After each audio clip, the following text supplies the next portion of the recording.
The stars had always looked peaceful to Sarah Chen. She stood on the bridge of the UES Endeavour, watching the alien ships approach through the vast darkness of space. After 300 years of wondering if humanity was alone, they finally had their answer. The Galactic Consortium had found them first. "Beautiful ships," Captain Torres said beside her. The alien vessels moved like silver fish through space, their hulls gleaming under distant starlight. "Nothing like our designs." Sarah nodded, adjusting her diplomatic uniform one last time. As Earth's lead ambassador, she would be the first human to speak with another intelligent species. The weight of that moment pressed on her shoulders like a mountain. The lead alien ship, massive and elegant, dwarfed their own vessel. It looked more grown than built, with curves that seemed organic. When it came alongside the Endeavour, Sarah could see strange lights pulsing beneath its surface. "They're requesting permission to board," Lieutenant Park announced from his station. "Granted," Torres replied. "Ambassador, are you ready?" Sarah took a deep breath. "As ready as anyone can be for this." The airlock hissed open 20 minutes later. The first alien to step through was tall and thin, with gray skin that seemed to shimmer. It had 4 arms and eyes that looked like black pools. Behind it came others, creatures that looked like walking trees, beings made of what seemed like living metal, and things Sarah couldn't even begin to describe. "Greetings," the first alien said, its voice coming through a translation device on its chest. "I am Trademaster Zektar of the Consortium. We welcome your species to galactic civilization." Sarah stepped forward, her heart racing. "I'm Ambassador Sarah Chen, representing Earth and humanity. We're honored to meet you." Zektar's head tilted in what might have been curiosity. "You speak of honor. How primitive. But no matter. We are here to discuss trade and your integration into our system." The negotiations began in the Endeavour's main conference room. The aliens explained their vast trading network that spanned thousands of star systems. They spoke of resources, technology exchanges, and mutual benefits. Everything seemed perfect. Too perfect. Dr. Elena Vasquez, the ship's xenobiologist, studied the aliens with fascination. Each species was more amazing than the last. Some breathed different gases. Others seemed to exist partially in other dimensions. The diversity was incredible. "Your species is young," explained a tree-like alien called Morthun, "but you show promise. The consortium has procedures for bringing new species into compliance with galactic standards." "Compliance?" Sarah asked. "Yes," Zektar answered. "All species must adapt to proper civilized behavior. We will teach you." Captain Torres shifted uncomfortably in his chair. Something about the way they said compliance didn't sit right with him. But Sarah pressed on with the diplomatic process. The breakthrough came on the 3rd day. The aliens had invited the human delegation aboard their ship for a cultural exchange. The vessel was even more amazing inside than outside. Walls seemed to be alive, glowing with soft light. The corridors curved in impossible ways. "We would like to show you our nursery facilities," Zektar announced proudly. "Proper child rearing is the foundation of civilized society." Sarah's face lit up. Children were always a safe topic in diplomacy. "We'd love to see how other species care for their young." They followed Zektar through winding passages until they reached a large chamber filled with soft light. Sarah stepped inside and froze. What she saw would haunt her forever. Rows of small beings sat motionless at workstations. They looked like children, some humanoid, others clearly alien, but their eyes were vacant and empty. Their small hands moved with mechanical precision, assembling tiny devices without ever looking up. "Beautiful, yes?" Zektar said with obvious pride. "These units are from our last integration, the Kethmori species. Their offspring make excellent precision workers." Dr. Vasquez moved closer to one of the children. It was clearly young, maybe equivalent to a human 8-year-old, but when she waved her hand in front of its face, it didn't even blink. Its small fingers just kept working. "What's wrong with them?" she whispered. "Wrong?" Another alien, one that looked like a giant insect, clicked in confusion. "Nothing is wrong. They have been properly conditioned for optimal function." Captain Torres felt his hands clench into fists. "Conditioned?" "Of course," Zektar replied, as if explaining something obvious to a child. "When we integrate a new species, the adults are typically too set in their primitive ways. But the young ones can be modified, neural pathways redirected, unnecessary emotions removed. They become perfect workers." Sarah's mouth went dry. "You're talking about children." Living children. Biological units, yes, the insect alien chittered. Much more efficient than mechanical workers. They self-repair, require minimal maintenance, and can be programmed for any task. Dr. Vasquez knelt beside one of the working children. Up close, she could see the small scars on its head where something had been implanted. The child's hands never stopped moving, never paused, even as tears ran silently down its face. "They're crying," she said, her voice breaking. "A minor malfunction," Zektar dismissed. "We've been experimenting with leaving some emotional responses intact. It seems to improve performance in certain tasks." Torres took a step forward, his face darkening. "You monster. These are children, babies." The aliens looked genuinely confused. "Your emotional response is noted," Zektar said. "But surely you understand the logic. These units serve a purpose. Before conditioning, they were simply consuming resources and producing nothing. Now they contribute to galactic civilization." "Show them the demonstration," the insect alien suggested. "Perhaps they will understand better." Another alien, this one resembling a floating jellyfish, drifted forward. "Watch," it said, producing a small device. "Unit 47 Alpha, stand." One of the children immediately stopped working and stood up. Its movements were perfect, robotic. "Dance," the alien commanded.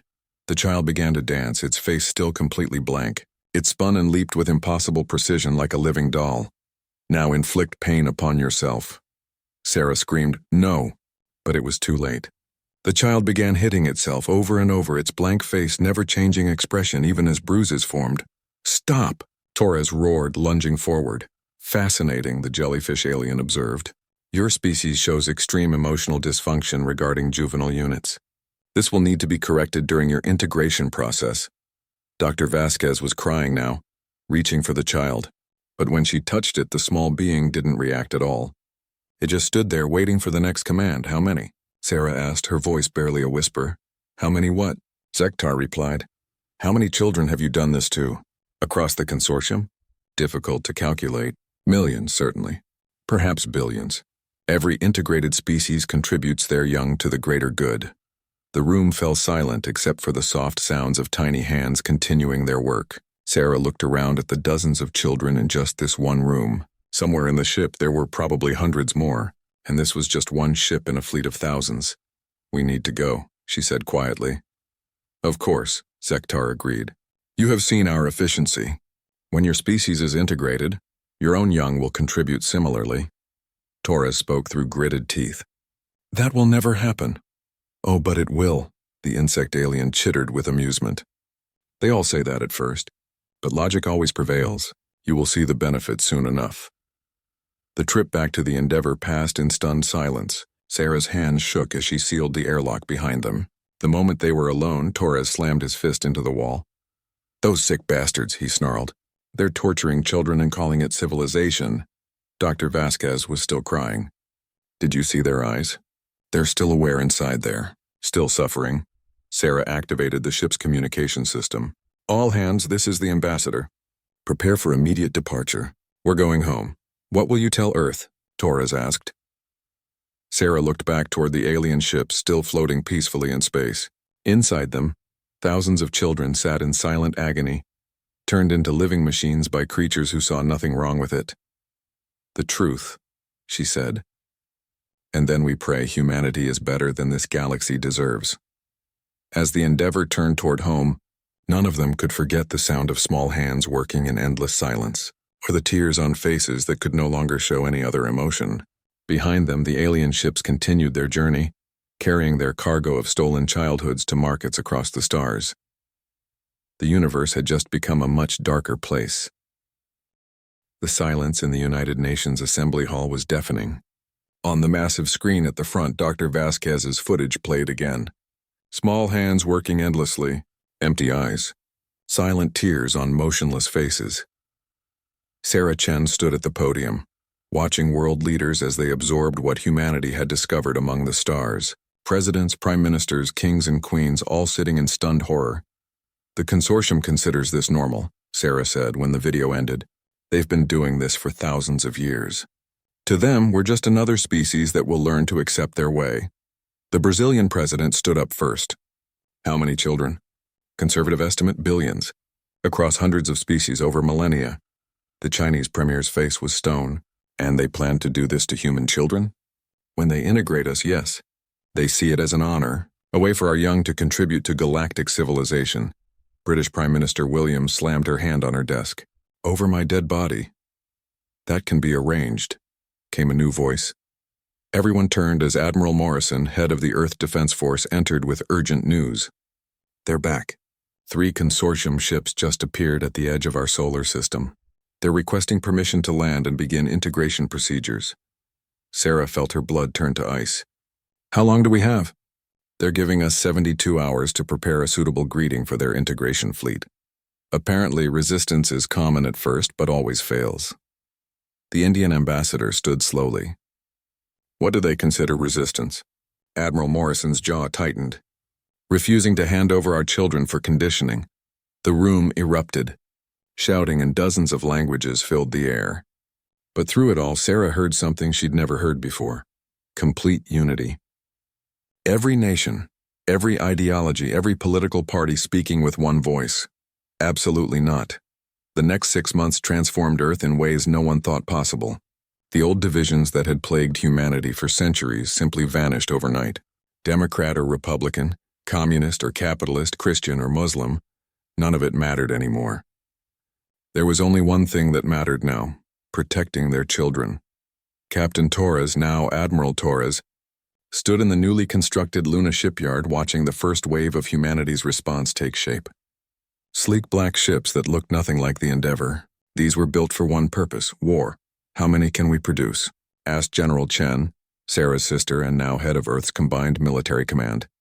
200 ships in the first wave, Torres replied. But they won't be enough if the consortium brings a real fleet. Then we don't fight them ship to ship, General Chen said. We fight them the way humans fight. Dr. Vasquez worked 18-hour days in her new laboratory beneath Mount Cheyenne. Around her, the brightest minds on Earth struggled to understand consortium technology. They'd managed to smuggle some devices during their first meeting, and now every secret was being torn apart. Have you found a way to reverse the conditioning? Her assistant asked. Elena looked up from the neural scanner, exhaustion clear in her eyes. I think so. But we need live subjects to test it. And that means rescue missions, exactly.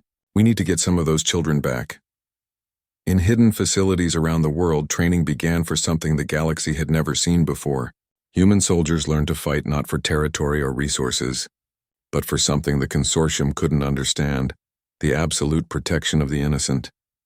Sarah, now Director of Earth Intelligence, reviewed reports from their covert missions. Small fast ships had been slipping through consortium space for months, mapping their trade routes and identifying slave facilities. What have we learned? Admiral Torres asked during their daily briefing. It's worse than we thought, Sarah replied, pulling up holographic displays. They're not just taking children after conquest. They're breeding programs. Some species exist only to produce workers. Torres's hands clenched. How has no one stopped this? Because no one has ever tried. Every species that joins the consortium accepts it as the price of civilization. They trade their children's freedom for technology and protection. What about species that refuse? Sarah's expression darkened. There aren't any. Every species either submits willingly or gets conquered. The consortium has never faced real resistance. Until now, Torres said quietly. The first contact came from an unexpected source. Deep Space Monitoring picked up a transmission on an old consortium frequency. The message was simple. The small ones remember the humans. Some of us hid our children. Can you help? Dr. Vasquez nearly cried when she heard it. It's the Kethmori. Some of them escaped the conditioning. Within days, humanity had made contact with the first consortium species to actively resist. The Kethmori had managed to hide some of their children when their world was conquered, keeping them in secret underground facilities. For 30 years, they'd waited for someone, anyone, to offer hope. We never thought it was possible, the Kethmori leader transmitted. No species fights the consortium. But humans. Humans are different. How? Sarah asked during the encrypted conversation. You risk everything for children that aren't even your own species. This is unknown in the galaxy. Most species will sacrifice anything to save themselves, but humans sacrifice themselves to save others. The alliance grew slowly. Other species began reaching out. Always carefully, always secretly. The galaxy, it turned out, was full of people who hated the consortium, but never believed change was possible. Then, the integration fleet arrived. Admiral Torres watched. From the bridge of the UES Defiance as 300 consortium, ships dropped out of hyperspace near Earth. They moved with casual confidence, like police coming to arrest a petty criminal. Incoming transmission, his communications officer announced. The hologram of Zektar appeared on the bridge. Greetings, humans. We have come to begin your integration. Please prepare your young for collection. Resistance will only cause unnecessary suffering. Torres smiled, and something in that smile made Zektar's confidence falter slightly. We have a counter-proposal, Torres said calmly. Leave our space now. Release every child you've enslaved, and maybe we won't burn your entire civilization to the ground. Zektar's four arms gestured in what might have been confusion. You threaten the consortium? With what, your few primitive ships? You want to see our ships? Torres asked. Fine. He nodded to his tactical officer. Around Earth, stealth fields dropped. Suddenly, the 300 consortium vessels found themselves facing over 1,000 human ships that had been hiding in the darkness. Impossible, Zektar breathed. How did you build so many so quickly? You made one mistake, Torres replied. You threatened our children. When you do that, humans stop being reasonable. The consortium fleet opened fire first, as Torres knew they would. Their weapons were powerful, designed to quickly overwhelm resistance. Several human ships died in the first exchange, but then the galaxy learned something new about humans. Where other species would retreat or surrender when outgunned, humans just got angrier. The human fleet didn't fall back. It charged forward, ramming damaged ships into consortium vessels, continuing to fight even when their own ships were falling apart. They're insane, one consortium captain transmitted. Their ship is dead and they're still shooting. But it wasn't insanity. It was something the galaxy had forgotten, the absolute fury of a parent protecting their young. The Battle of Earth lasted 18 hours. When it ended, the consortium integration fleet was scattered wreckage floating in space. But the cost was heavy. Over 400 human ships destroyed, 50,000 crew members dead. Torres stood in the ruins of his bridge, bleeding from a dozen wounds, as the last consortium ship limped away. Sir, his communications officer called out, her voice filled with wonder. We're getting transmissions from across the galaxy. Other species. They're rising up. The Kethmori just liberated 3 slave facilities. The Althenians are attacking consortium trade ships. It's spreading everywhere. Sarah's voice came through the comm system from Earth. Marcus, are you seeing this? We've got reports of rebellion starting on 50 different worlds. The galaxy is watching what happened here, and they're finally fighting back. Torres looked out at the debris field where so many humans had died protecting children they'd never met. In the distance, Earth shone blue and beautiful, still free, still defiant. Good, he said quietly. Let them all burn until every child is free. Behind him, his crew began the grim work of counting their dead and preparing for the war they all knew was coming. The consortium had learned that humans were different from every other species they'd encountered. What they didn't understand yet was just how different. They were about to find out that when humans went to war for their children, they didn't stop until the enemy was completely destroyed. The galaxy would never be the same. The slave facility on Zarian Prime looked like any other consortium industrial complex from the outside. Clean white buildings, efficient transport systems, and the soft hum of productive activity. But inside, Lieutenant Commander Maria Santos knew thousands of children worked in endless silence. She adjusted her infiltration suit and checked her team's positions. 6 humans armed with the best technology Earth could provide, preparing to do something the galaxy thought impossible. Rescue children from a consortium slave facility. Remember, she whispered into her comm. Priority is the children. Everything else is secondary. Her team nodded. They'd all volunteered for these missions, knowing most of them wouldn't make it home. In the 8 months since the Battle of Earth, humanity had launched over 200 rescue operations across consortium space. Less than half the teams had returned, but they'd saved over 15,000 children. Santos activated her scanner, searching for the dormitory sections. The readings made her stomach clench. Over 3,000 young beings in this facility alone, all under the age of 12 in their species development. Moving in, she reported to the stealth ship waiting in orbit. The infiltration went smoothly at first. Human technology had improved dramatically since first contact. reverse engineered from captured consortium equipment but modified with something the aliens couldn't understand. Human creativity born from desperation. They reached the first dormitory without triggering any alarms. Santos cracked the security door and stepped inside, then had to grip the wall to keep from falling. Rows of small beds, each occupied by a child from a dozen different species. But they weren't sleeping. They were staring at the ceiling with empty eyes, waiting for the wake-up signal that would send them to their workstations. "Jesus," whispered Corporal Kim behind her. "Look at their heads. Every child had the same scars, the same neural implants. Some were barely toddlers by their species standards." Santos moved to the nearest bed where a small humanoid child lay motionless. "Hey there," she whispered softly, kneeling beside the bed. "I'm here to help." The child didn't respond. Didn't even blink. Santos pulled out Dr. Vasquez's neural disruptor, a device that could temporarily interfere with consortium conditioning. She pressed it gently against the child's temple and activated it. For a moment, nothing happened. Then the child's eyes widened, suddenly filled with terror and confusion. "Shh," Santos said quickly. "It's okay. You're safe now. We're here to take you home." But the child just whimpered and curled into a ball. Months or years of conditioning couldn't be undone in seconds. It would take time, patience, and love to heal what had been done.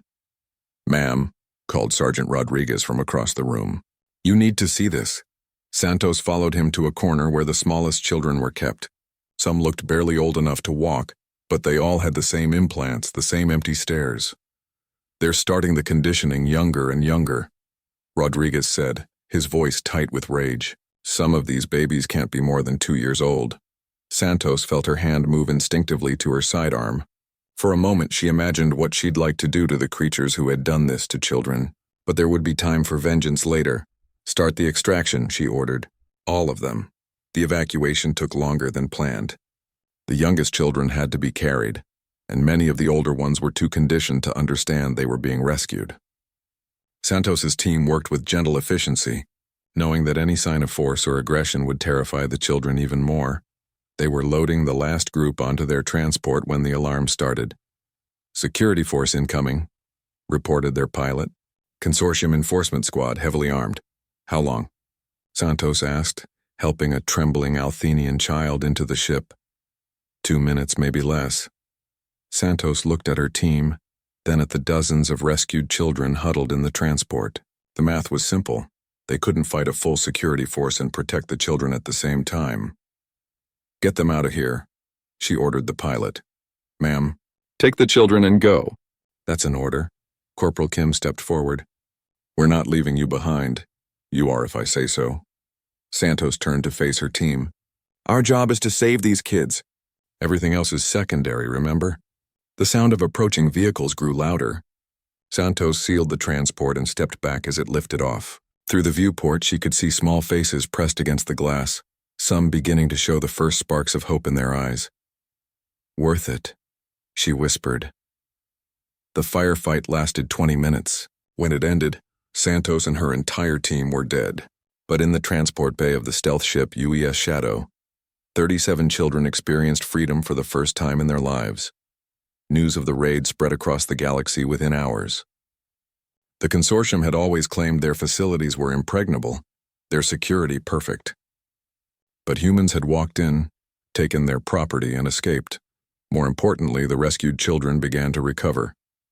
Dr. Vasquez's rehabilitation techniques were improving with each mission. The youngest children adapted quickly, their natural resilience overcoming the conditioning. The older ones took more time, but even they began to show signs of healing, and they talked. A 10-year-old Kethmori named Kira became the first rescued child to speak publicly about her experiences. Her testimony, broadcast across human space and secretly distributed through the growing underground network, shattered any remaining illusions about consortium civilization. "They told us we were lucky," Kira said, her voice small but clear. "That before the conditioning we were just useless mouths to feed. But I remember before. I remember my mother singing to me. I remember playing with my brothers. They took all of that away and said it was progress." The broadcast reached Admiral Torres on the bridge of his flagship, now deep in consortium space leading the third wave of rescue missions.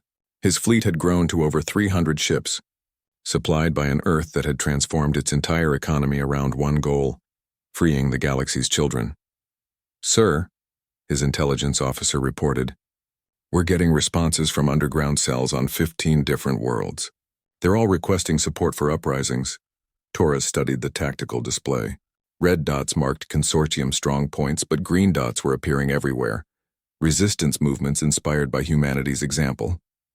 "What's our status on the liberation of Facility 7 Alpha?"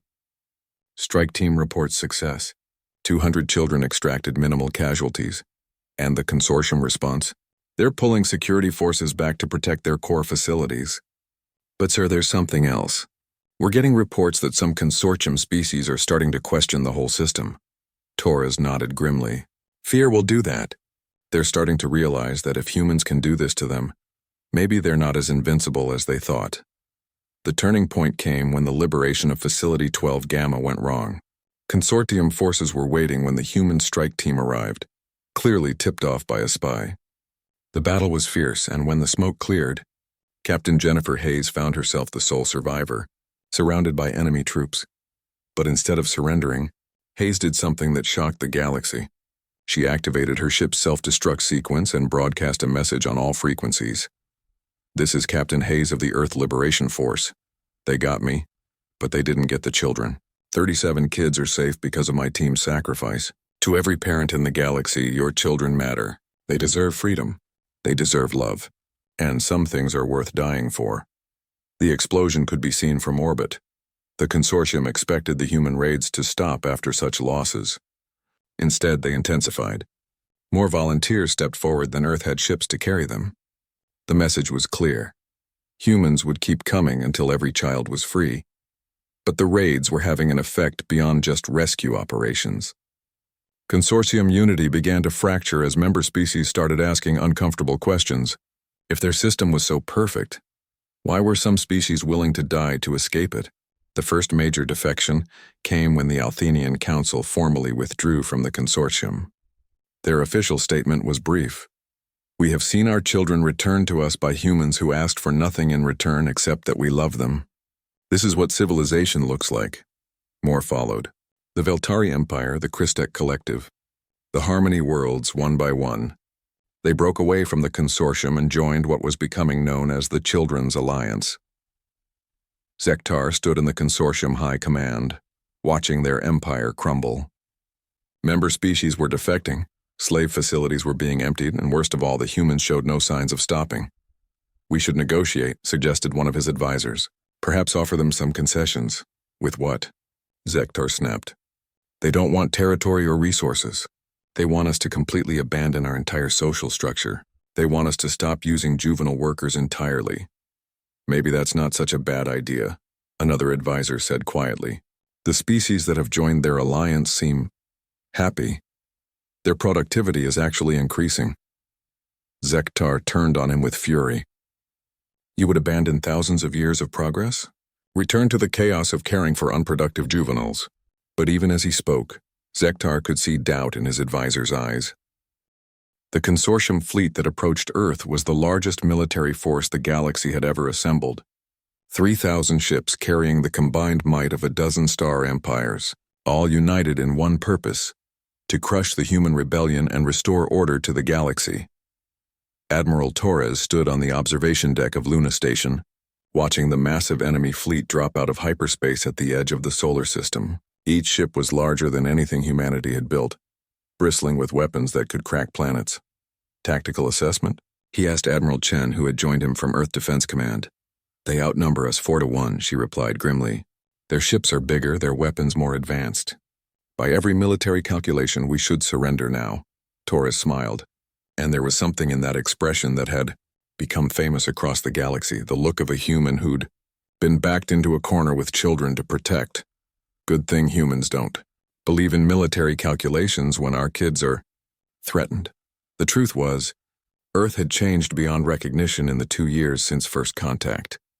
The planet that had once struggled to cooperate on climate change had transformed itself into the most unified military force in galactic history. Every nation, every corporation, every individual focused on one goal: protecting children. The shipyards around Luna worked around the clock, but they weren't building the massive dreadnoughts favored by other species. Human ships were smaller, faster, and designed around one principle that had baffled alien military observers. They were expendable. Humans built ships expecting them to be destroyed, as long as they completed their mission first. Incoming transmission, the communications officer announced. The hologram of Zektar appeared on the station's main display. Behind him stood representatives of every major consortium species: the insectoid Zerketh, the crystalline Velnari, the energy beings called the Hegemony. Humans, Zektar began, his forearms spread wide. You have caused enough chaos. Your rebellion ends now. Surrender, and we will be merciful. Your species will be integrated with minimal conditioning. Torres stepped forward. I have a counteroffer. Release every enslaved child in consortium space. Dismantle your conditioning facilities and submit to war crimes tribunals. Then maybe we'll let you live. The alien leaders exchanged glances. Zektar's translator struggled with human concepts of justice and accountability. You speak of crimes, but we have brought order to the galaxy for millennia. Our system works. Your system tortures children, Admiral Chen said, her voice carrying the weight of moral authority. And humans don't negotiate with child torturers. Then you will die, declared War Prime Suvgoth of the Zerketh Empire. Your small fleet cannot stand against the might of the consortium. Maybe not, Torres admitted.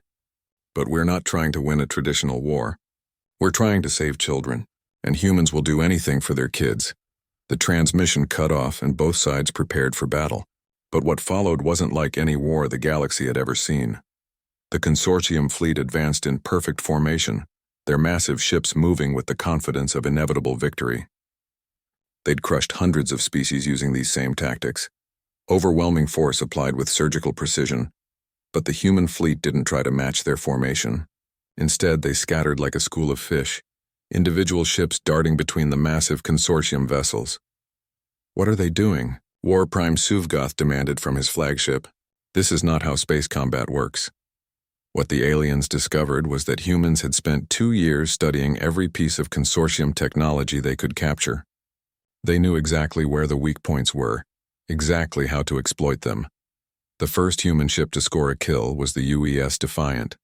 Instead of engaging in a long-range duel, it dove straight at a consortium battlecruiser, took massive damage, and rammed its explosives-packed hull into the enemy's reactor core. Suicide attack, one of the consortium captains reported. The humans are using suicide attacks! But it wasn't suicide in any traditional sense. Every human ship carried escape pods, and every human pilot knew exactly how long they could stay at their post before evacuation. They weren't throwing their lives away. They were spending them carefully to achieve maximum effect. The battle raged for hours. Consortium ships died one by one, their crews struggling to understand an enemy that fought unlike anyone they'd ever faced. Humans didn't retreat when damaged. They accelerated toward the nearest enemy. They didn't surrender when outnumbered. They called for reinforcements and kept fighting. But the real shock came when the consortium forces reached Earth itself. The planet was surrounded by defense stations and orbital platforms, all bristling with weapons. But as the alien fleet approached, something unprecedented happened. Every civilian ship in Earth orbit, cargo haulers, passenger liners, even private yachts, suddenly activated military-grade weapons and joined the defense. The consortium found themselves facing not just Earth's navy, but every human being capable of piloting a ship. This is impossible, Zektar transmitted from his command ship. Civilians don't fight in space combat. It's too dangerous. Human civilians do when you threaten their children, Torres replied from his damaged flagship. Every parent on Earth volunteered for this. The civilian fleet attacked with the fury of parents defending their young. They had no military training, no advanced tactics, but they had something the consortium couldn't understand: absolute determination born from love. A converted cargo ship called the Lucky Dragon rammed into Zektar's flagship, its captain screaming over the comm, "This is for every child you've tortured?" The explosion crippled the consortium command vessel. An old passenger liner, the Harmony, loaded itself with explosives and flew straight into the center of the enemy formation. Its pilot's final transmission was simple: "Tell my kids I love them." But the moment that truly broke the consortium fleet came when the UES Hope, a hospital ship filled with rescued alien children, came under attack. A consortium destroyer, desperate to score a victory, targeted the clearly marked medical vessel. The response was immediate and terrible. Every human ship in the system, military and civilian alike, converged on that destroyer. They tore it apart with a savagery that shocked even seasoned warriors. "They're protecting alien children like their own," one consortium officer reported, his voice filled with disbelief. "The medical ship isn't even carrying humans."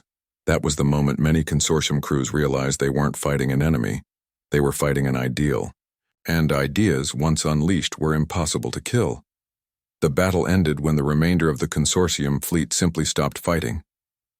Not from defeat, but from doubt. Too many crews had heard the human transmissions, had seen the footage of rescued children, had begun to question everything they'd believed about civilization. Zektar's last transmission came from his crippled flagship as it drifted dead in space. "You have doomed the galaxy to chaos. Without our order, the stars will burn." Torres responded from the bridge of the battered but victorious UES Defiance. "The stars were already burning. We're just putting out the fire." But even as humanity celebrated their impossible victory, reports flooded in from across the galaxy. The defeat of the consortium fleet had triggered uprisings on dozens of worlds. Slave facilities were being stormed by their own guards. Conditioning centers were being burned by angry crowds. Dr. Vasquez received the most important report of all from her research station on Mars. "We've done it," she announced to a galaxy-wide broadcast. "Complete reversal of consortium conditioning. Every child can be saved." The message spread through underground networks faster than light itself. On world after world, parents who had given up their children decades ago suddenly realized those children could come home. But not everyone celebrated. In the core worlds of the former consortium, hardliners gathered their remaining forces for one final assault. If they couldn't preserve their system, they would destroy everything rather than submit to human ideas about child welfare. "Let them come," Admiral Torres said, when intelligence reported the gathering storm. "We've shown the galaxy that children matter more than power. Now we finish what we started." Behind him, his staff worked frantically to coordinate with resistance movements across known space. The war was far from over, but something fundamental had changed. For the first time in galactic history, an empire built on the suffering of children was crumbling. In her quarters on Luna Station, young Kira, the rescued Keth Mori child who had become humanity's voice to the galaxy, recorded another message. "To every child who thinks they're alone," she said, looking directly into the camera, "the humans taught us something the consortium never wanted us to know. You matter. Your dreams matter. Your pain matters. And somewhere out there, people are fighting to bring you home." The message would reach billions of young beings across the galaxy, sparking hope in places where hope had been beaten out of children for generations. The stars were indeed burning, but with the fire of justice rather than oppression. And at the center of it all, humanity stood firm in their simple belief that no civilization was worth preserving if it was built on the suffering of children. The galaxy would never be the same. 5 years had passed since humanity first discovered the enslaved children among the stars. The galaxy Sarah Chen looked out upon from her office on New Geneva Station bore little resemblance to the one they had first encountered, where once the consortium's trade ships had carried their cargo of stolen childhoods between the stars. Now medical transports moved constantly between worlds, bringing rescued children home to families who had thought them lost forever. "The final report, Director," her aide announced, placing a data pad on her desk. Sarah picked it up with hands that trembled slightly. As the first Director General of the Children's Covenant, the organization that had replaced the crumbling consortium, she had overseen the largest rescue and rehabilitation operation in galactic history. The numbers were staggering. 14 billion children freed from conditioning facilities. 800 species brought into the Covenant's protection. 6,000 former consortium officials awaiting trial for crimes against children. But it was the smaller number that mattered most to Sarah. 0. The number of conditioning facilities still operating in known space. A soft chime announced an incoming transmission. The hologram that appeared showed the weather-beaten face of Admiral Torres. now commander of the Covenant Peace Fleet. Sarah, you need to see this. The image shifted to show the former consortium homeworld of Vel Prime, where once gleaming towers had housed the bureaucracy of child slavery. Now gardens bloomed. In those gardens, children of dozens of species played together under the watchful care of adults who had sworn to protect, rather than exploit them. The last of the hardliner holdouts surrendered this morning, Torres reported. Their leader, War Prime Shuvgoth, asked to speak with you personally. Sarah sighed. She'd taken thousands of surrenders over the past 5 years, each one a small victory in humanity's war for the galaxy's children. Put him through. The hologram shifted again, showing the insectoid form of the former consortium war leader. Once proud and terrifying, Shuvgoth now looked broken, his compound eyes dim with defeat. Human leader, he clicked through his translator. I do not understand your species. What don't you understand? Sarah asked. You have won total victory. The galaxy lies at your feet. Yet you seek no tribute, claim no territory, demand no slaves. Why? Sarah looked past the hologram to where a group of rescued Zurketh children, Shuvgoth's own species, played in the station's recreation area. They laughed as they chased soap bubbles, their natural joy finally free to express itself. Because we never wanted to conquer anyone, she said simply. We just wanted the children to be safe. Shuvgoth's antennae twitched in confusion. But what do you gain? We gain a galaxy where children can dream instead of just serve. The former war leader stared at her for a long moment. This is why we lost, he said finally. We never understood that you were fighting for something we couldn't take away or destroy. After the transmission ended, Sarah walked through the corridors of New Geneva Station. The hub of the Children's Covenant buzzed with activity as representatives from hundreds of worlds worked together on something the galaxy had never seen, a government dedicated to protecting the vulnerable rather than exploiting them. She paused at the memorial wall, where the names of every human who had died in the Liberation War were inscribed in letters of gold. Thousands of names, soldiers, pilots, doctors, volunteers who had given their lives so that alien children they'd never met could go home to their families.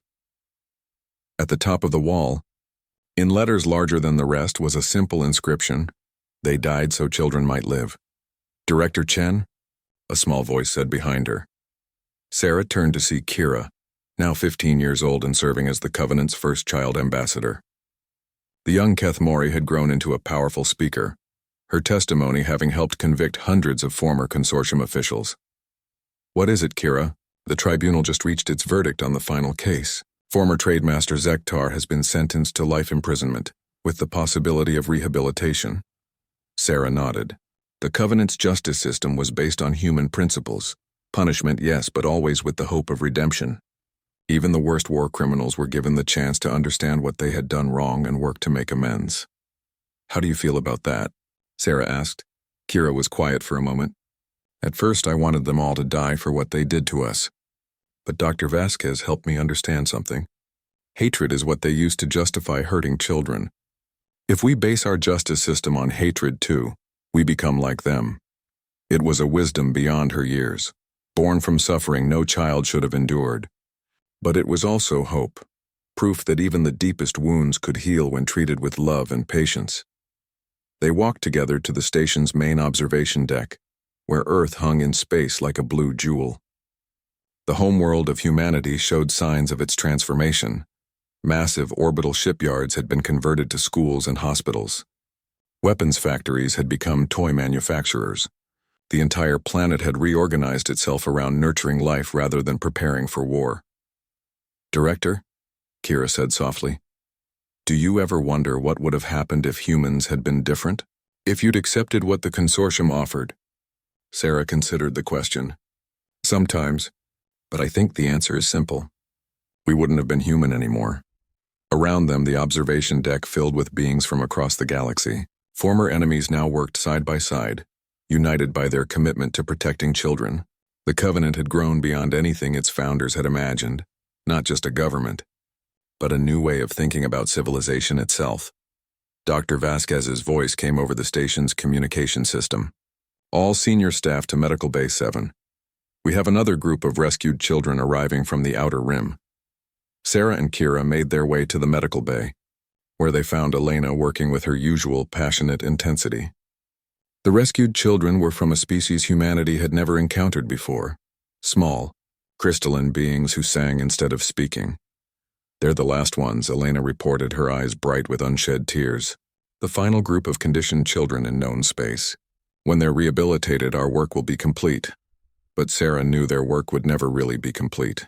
Vigilance was the price of freedom, and humanity had learned that some principles required eternal defense. The crystal children sang together as Elena's team worked to reverse their conditioning.